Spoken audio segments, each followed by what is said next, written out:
Arthur slammed the car door shut. The lingering scent of lavender sachet filled the expensive leather cabin, a cloying reminder of his current predicament.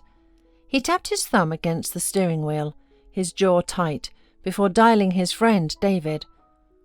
"Hey Dave, you're not going to believe what my wifey cooked up now." His voice was a low growl strained with disbelief. "As if all her charity galas weren't enough. That I could stomach barely. Every holiday it's our little company, my company, hauling truckloads of gifts to shelters. Now she's really gone off the deep end." He paused, exhaling a long, frustrated breath. "She wants to adopt an orphan, a little girl." A low, humourless chuckle came from the other end of the line. Arthur nervously brushed a hand through his perfectly coiffed hair. "Dave, I can't do this. I swear, I thought she was a woman of a certain age, settled and content, who just wanted to watch some old movies and travel. I thought I was in for a simple, cushy ride." Arthur nervously brushed a hand through his perfectly coiffed hair. "Dave, I can't do this. I swear, I thought she was a woman of a certain age, settled and content, who just wanted to watch some old movies and travel. I thought I was in for a simple, cushy ride. But no," he ranted, "she's got more energy and bigger plans than me. More than both of us combined. What if I just disappear, just leave?" David's voice on the line was sharp and laced with urgency. "Art, are you crazy? How much time and money have we sunk into this? Are you really willing to throw away the last 5 years? No way. You talk her out of it, man. It's the only way." "Well, easy for you to say," Arthur snapped, picturing Brooklyn's face radiant and filled with a childlike joy. "She's already dreaming about dressing the girl up in tiny little outfits and buying her all sorts of dolls. And like a fool, I even encouraged her. I told her to follow her kind heart. She thinks I'm her hero. But I'm just trapped, and it's all your fault." David coughed into the phone, the sound of a dry rasp. "All right, listen. What if we get you a fake diagnosis? Something serious. She'll focus all her energy on getting you better and forget about the adoption." "You've got to be kidding me. She'll drag me to every specialist she knows. They'd all just say the same thing. Severe case of feigned illness." "Fine," David said after a moment of silence. "What about a car accident?" Arthur paused, a cold smile forming on his lips. "An accident, yeah, just might be the answer." Brooklyn and David's history stretched back to when he was in high school. She was his literature teacher, a whirlwind of creativity, who also ran the after-school drama club. Her classroom was a sanctuary, a place where the scent of old books and fresh brewed tea mingled with the excitement of an unfolding play. Nearly every student, boys and girls alike, had a crush on the elegant, spirited woman. Many of her students, including David, applied to the local theatre classes, and she helped them not just with their skills, but with their confidence, to apply for scholarships that could change their lives. When David enrolled, he called her and invited her to a cafe to celebrate. When they met, her eyes were bright with pride. "I knew you had it in you," she exclaimed, wrapping him in a warm motherly hug. As he walked her home later that evening, she playfully ruffled his hair. "Good luck, David," she said with a laugh. "You really surprised me." Over the next 14 years, their paths diverged. David heard whispers that she had married an international businessman and moved away, while others swore she had become a successful entrepreneur in her own right. David gathered every scrap of information he could find, hoping for a chance to see her again, to be alone with her. So what if she was 15 years older? In his eyes, she was a queen, a fairy godmother of a rosy, impossible dream. After graduation, David never worked a day in the theatre. He tried to build his own business, first organising weddings, and then opening a small marketing agency. His acting skills were useful, of course, but a true commercial instinct was sorely lacking.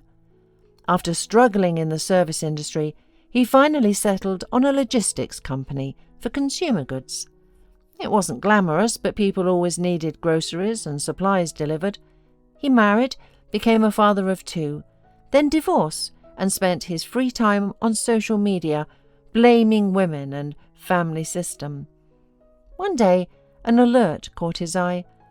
A mutual online friend had commented on the photo of a striking, mature woman. "Brooklyn, you look as beautiful as ever," the comment read. David's heart leapt. He looked at the portrait, and his hands trembled. It was her. He immediately sent a connection request and received an acceptance that same evening. "Hello, my dear Brooklyn," he wrote in his message. "I'm so happy to have found you again." Brooklyn replied the next day. "Hello, David, it's wonderful to hear from you." A correspondence blossomed. Brooklyn affectionately called him her dear little friend, and he referred to her as his esteemed mentor. As the 15th anniversary of their high school graduation approached, David reached out to all the old drama club members, suggesting they invite Brooklyn to the reunion. Everyone enthusiastically agreed. The reunion was held at the very same cafe where he and Brooklyn had celebrated his acceptance into theatrical courses. Her former students clustered around her, peppering her with questions. David kept a small distance, his eyes fixed on her. Brooklyn was radiant. Her entire demeanour suggested a woman who had invested in herself and was content. David eventually asked her to dance, and she agreed. "Brooklyn, I've been admiring you all night," he confessed. "I also wanted to tell you I've been in love with you since high school, and you must admit you've always liked me too." Brooklyn's luminous smile instantly vanished, and she gently stepped away from him. "Listen, my boy, I certainly singled you out and praised you and held you up as an example, but that was because of your undeniable talent. I never, ever looked at my students as men. So let's not pursue this dangerous topic again." "Why dangerous?" David demanded, his voice rising. "I love you, Brooklyn," he whispered passionately, but she merely gave him a slight bow of her head and walked back to her table. For the rest of the evening, she wouldn't look his way and politely refused every subsequent invitation to dance. David was furious. How could she? He was a mature, respected man, yet she had treated him like some freshman. He couldn't forgive such an insult, even from the woman he adored. He sent her a passionate message later that night, and when he saw that she had unfriended him, his anger boiled over. "No, this cannot go unpunished," he thought. Now he was going to get his revenge. From that day forward, David began looking for a way to humble his unyielding mentor. When Arthur, a classmate from his brief foray into acting, appeared on his horizon, he knew his chance had come. Arthur, a handsome man who looked like he'd stepped off the pages of a magazine, was charming and well-spoken. But at 37, he still hadn't found his footing. David latched onto him. "You have to marry Brooklyn and take everything she owns." David began to craft a scenario that would bring Brooklyn and Arthur together as if by accident. He knew that by this time she was a widow. After her husband's death, she had taken over the business and rarely appeared in public. Brooklyn was indeed going through a difficult time. Her husband had been more than just a loving man. He was also a teacher, a mentor in her business ventures, and her only true friend. Left alone at 48, she had lost all interest in life. She stopped wearing jewellery and makeup, cut off her luxurious auburn hair, and her once vibrant clothes became muted and sombre. Her daughter, who had moved abroad with her own husband, tried to help her climb out of the depression. "Mum, how are you?" she would call every morning on video chat. I'm fine, darling, Brooklyn would reply, holding back tears. Your eyes are red and your lids are swollen. Were you crying all night again? No, honey. I just can't sleep sometimes. My thoughts, they just get so dark. Brooklyn would brush a lock of her reddish hair from her forehead, and Iris could see the new threads of grey running through it. Her mother, right before her eyes, was burying herself. Mum, you can't grieve like this, Iris pleaded. You're a business owner. You need to look and feel your best. You can't bring Dad back, but you still have me. Maybe Mark and I will be parents soon, and I can come visit. Don't you want to hold your grandchildren? I do. I want to so badly, Brooklyn would agree faintly, then add, Alexander never got to see his grandchildren. A year after her husband's death, Brooklyn decided to commission a monument for his grave. She began visiting showrooms, looking at samples, but none seemed to capture the pride she felt for him and her unending grief. It was in one of these quiet, solemn showrooms that she met Arthur. He walked in with a morose expression and began to examine the stone samples. Then, as if on a whim, he turned to Brooklyn. Excuse me, could you tell me which stone would be best for a woman's monument? He asked. She looked up, surprised, and found herself captivated by his deep, mournful eyes. She felt an involuntary urge to reach out and comfort him. My wife passed away a year ago, the stranger murmured. She loved lilac flowers. I'd like to somehow reflect that on the headstone. Brooklyn realized that this handsome, sad man had mistaken her for the owner of the shop and offered a small apologetic smile. I'm sorry, but I'm no expert on this. I'm just here looking at samples for my late husband's monument. Arthur's expression grew so profound, it was as if an arrow had pierced her heart. Oh, my sincerest apologies, how foolish of me. I thought you were the owner here. The owner, in fact. The meeting had been carefully orchestrated to appear accidental, a moment with no one else to witness. Just then, Brooklyn's gaze fell upon a beautiful monument of black marble depicting a weeping angel with a wreath of dark purple flowers. She reached out and gently touched Arthur's sleeve.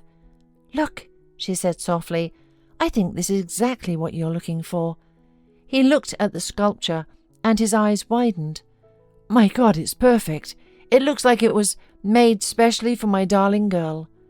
The man knelt beside the statue, stroking the stone angel's back with his perfectly manicured, long fingers. Brooklyn looked away, a flicker of concern crossing her mind. Where are the salespeople? She asked. Just then the owner emerged from a back room and began to speak with Brooklyn about her preferences for a monument.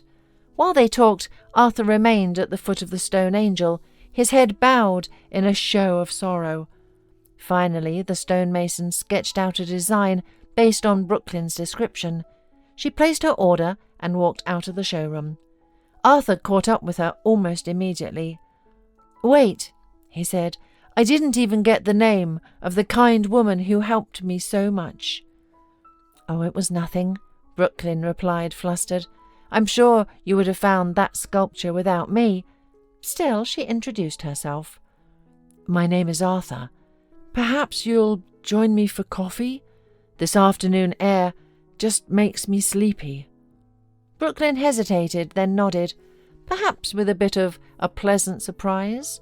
After their meeting, Arthur went to David, angry and dissatisfied. Dave, you set me up. You described her as a queen, the woman of my dreams, a wonderfully fairy godmother.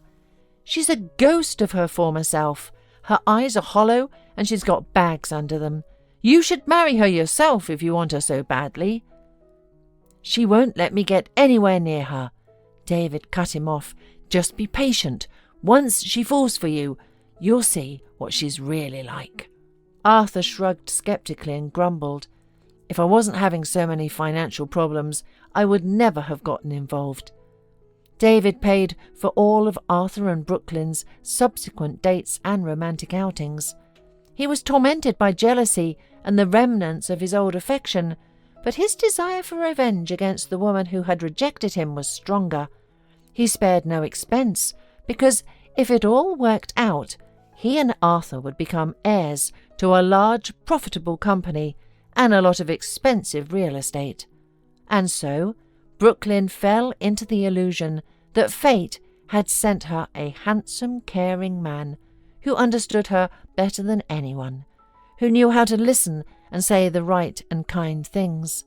For almost 3 months she met with him, feeling a certain awkwardness that she was forgetting her grief so quickly and allowing herself to be taken by someone else. At night she still cried, asking Alexander for forgiveness and for advice on what to do. Finally, when her daughter Iris came to visit, she decided to talk to her. Iris immediately supported her mother. "Mum, just look at yourself. You've become so beautiful again. You're my gorgeous mum once more. Do you think that's a coincidence? No, it's your new love that's brought you back to life. I'm so happy about this." So when Arthur proposed to Brooklyn, she agreed, and after the wedding, she convinced her new husband to take her to the grave of his late wife. She wanted to see what the monument looked like in person. Arthur and David had to shell out a considerable sum to create a convincing sham grave in a forgotten corner of the cemetery. Brooklyn stood for a long time at the monument, whispering a prayer that came from her heart. She then looked at Arthur with tear-filled eyes. "We must not forget those who have left us," she said in a weak voice, "but we must also do charity so that their souls may find peace." From then on, charity became Brooklyn's new passion. She began to organize charitable dinners and raise funds for children's homes and shelters for the elderly. Arthur hated every minute of it. "Listen, she's completely obsessed," he growled to David. "As soon as we have any extra money, she gives it away. She's feeding the poor and entertaining orphans. What joy is that to me?" "Calm down, don't get worked up," his friend pleaded. "She paid off all your debts to your creditors, so be happy about that. Maybe she'll play at being charitable and get it out of her system. After all, the reward will be worth the patience." 2 years passed, but Iris had still not fulfilled her promise to give her a grandchild. Brooklyn decided it was time to adopt a child. At a country orphanage, she had long noticed a girl named Vera, who had the same red hair and blue eyes that she herself had as a child. However, unlike Brooklyn, the girl never smiled. When sponsors came to the orphanage, all the children would run out with open arms, but Vera would sit in a corner, sadly watching the others. One day, Brooklyn sat down next to her and asked her why she didn't come over like the others. The answer shook her to the core. "I don't want to," Vera whispered, barely holding back tears. "You look so much like my mum. You'll play with us and then you'll leave, and I'll miss you and cry. I don't want to do that anymore." With the help of the director, Brooklyn learned that Vera's mother was alive, but had been stripped of her parental rights due to chronic drinking. A sense of duty and maternal compassion compelled Brooklyn to visit the woman. She sent Arthur to an important meeting in her place and drove to a village in a neighbouring region. She easily found the most unkempt little house and knocked on the gate. She had to wait for a while until a woman in old sweatpants and a stretched-out t-shirt finally came out of the house. "Who do you want to see?" the thin woman asked hoarsely, adjusting a dark headscarf. "Excuse me, are you Vera's mother?" "Yeah. Are you from social services or something? They already took her. She's been living in the orphanage for 2 years. What more do you need?" "I'm not from social services. I want to adopt Vera, but I found out her mother is alive, so I decided to ask for your permission." The woman at the gate looked Brooklyn up and down and smirked. "And why would I be against it? You, from the looks of it, are a wealthy woman. I don't think you'll hurt my daughter. As for me—" Natalie waved a hand. I'm a lost soul eaten by its addiction. She grimaced and pulled her headscarf down, but it slipped, and golden wavy hair, exactly like Brooklyn's, though long unwashed, fell onto her shoulders. Brooklyn gasped. Standing before her was almost a copy of herself, only young and emaciated by alcoholism. Natalie, when did you get... She stammered, pausing. You have such beautiful hair. Ah, Natalie chuckled hoarsely. I got this mane from my dad. So thick you can't comb it. I always want to cut it, but it feels like a waste. Wait, what was your father's name, and where is he now? He called himself Omar the Seer. He was a former architect, a bit crazy in his own world. He grew his long hair and tied it with a white ribbon. He liked to walk in long white shirts. Is he dead? Brooklyn asked. No. Why? He went to an island. He had this crazy idea to build a self-sustaining eco-village for like-minded people. He told my mum she was a fool for not appreciating his abilities and his vision. So he just left us. I was about 10 then. So you never saw your father again? No, why would I? He was a nut, Natalie shrugged, and I never went looking for him. Where is this island, anyway? Down the river a bit. There's a ford there. You can cross it in the summer. He has a hut and boat there. If anyone comes to him, they get there by boat. And why do people come to him? He's a shaman now, a herbalist, a healer. I see, Brooklyn mumbled, clutching her heart. This Omar the Seer was most likely her own father, who, as her mother had told her when she was alive, had read some books and lost his mind.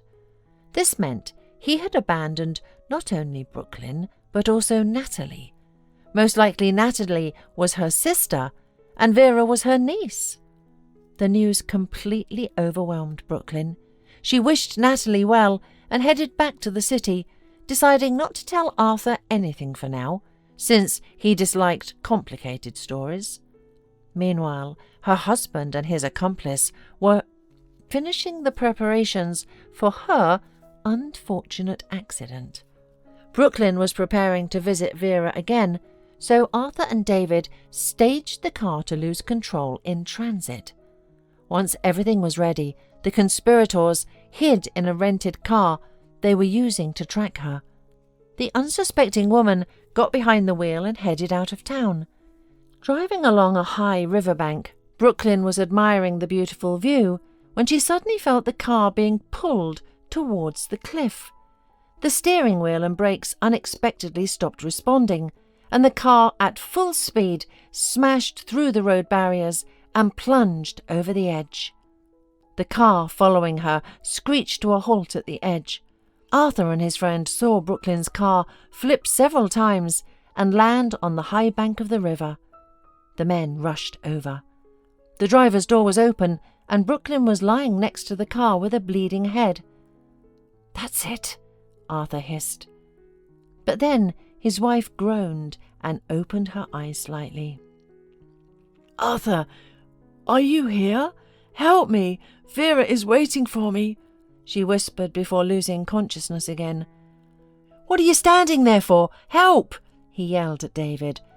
"There will be no Vera for us. She'll stay in the orphanage, and I'll deal with the inheritance, because I've already paid for your monument." After making sure there was no one on the road, they pushed the car, and it quickly filled with water and disappeared into the depths. Later that day, Arthur filed a police report that his wife had not returned from her trip.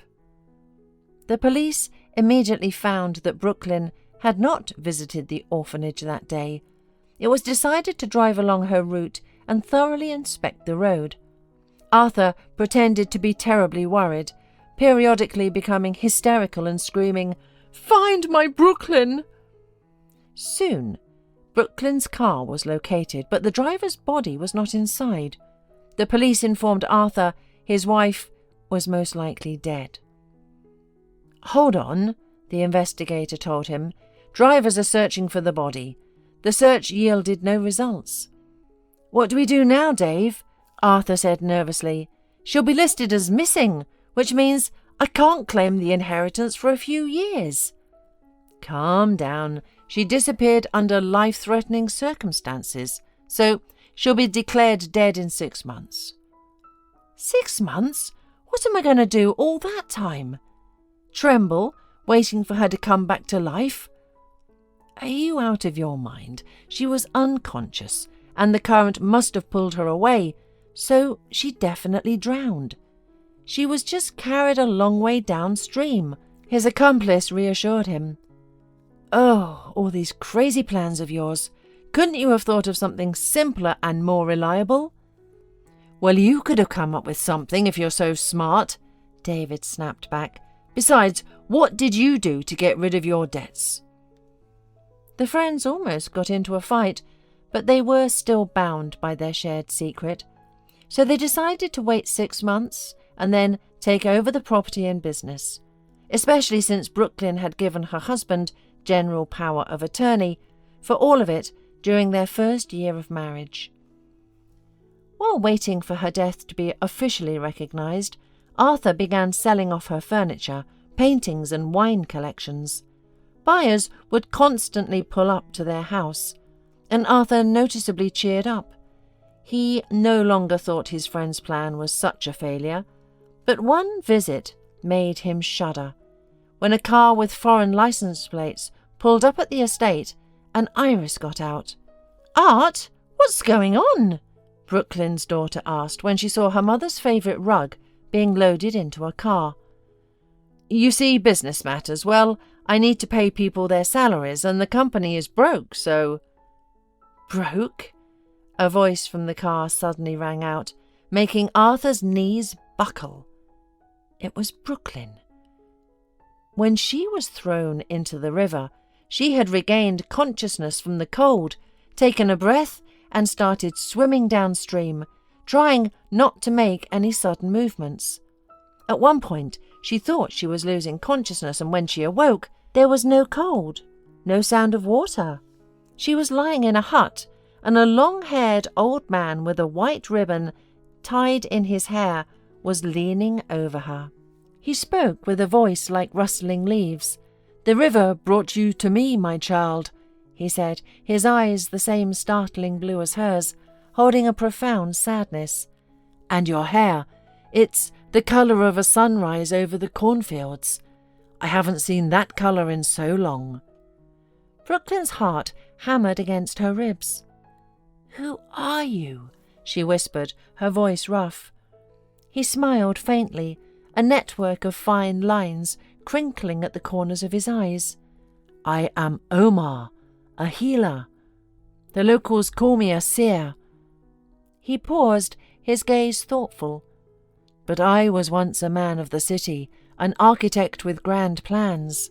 My vision, it seems, was not for blueprints and steel, but for wildness of nature and the healing of spirits." "Omar!"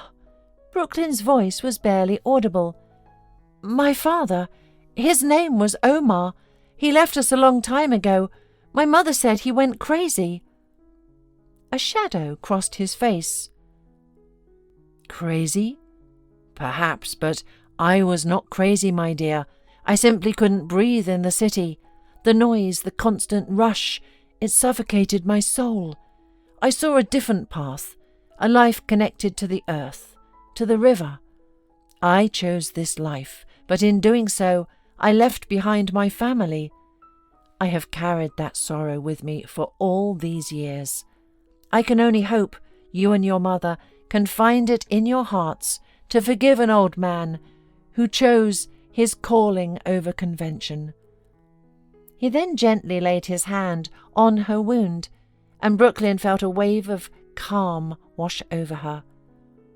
When Brooklyn was well enough, Omar helped her reach out to Iris and file a police report. So, as soon as Arthur tried to run away, the police, who had just arrived, immediately restrained him.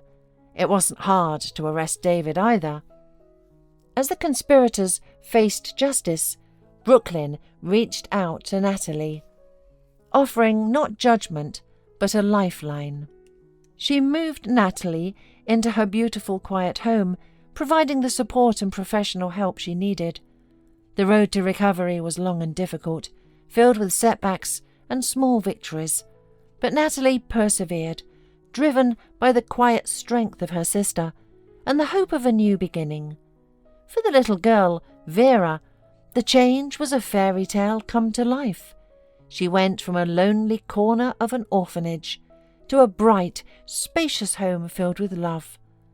Her quiet sadness was replaced by the pure joy of a child, finally given a chance to be a child. The greatest gift was not beautiful toys or a spacious garden, but the fact that her mother and aunt were there with her, alive and unharmed. The family, once fractured and lost, had finally found its footing. Brooklyn, her heart full, had her father, her sister, and little niece. Iris, now expecting her own child, was overjoyed to see her family whole again.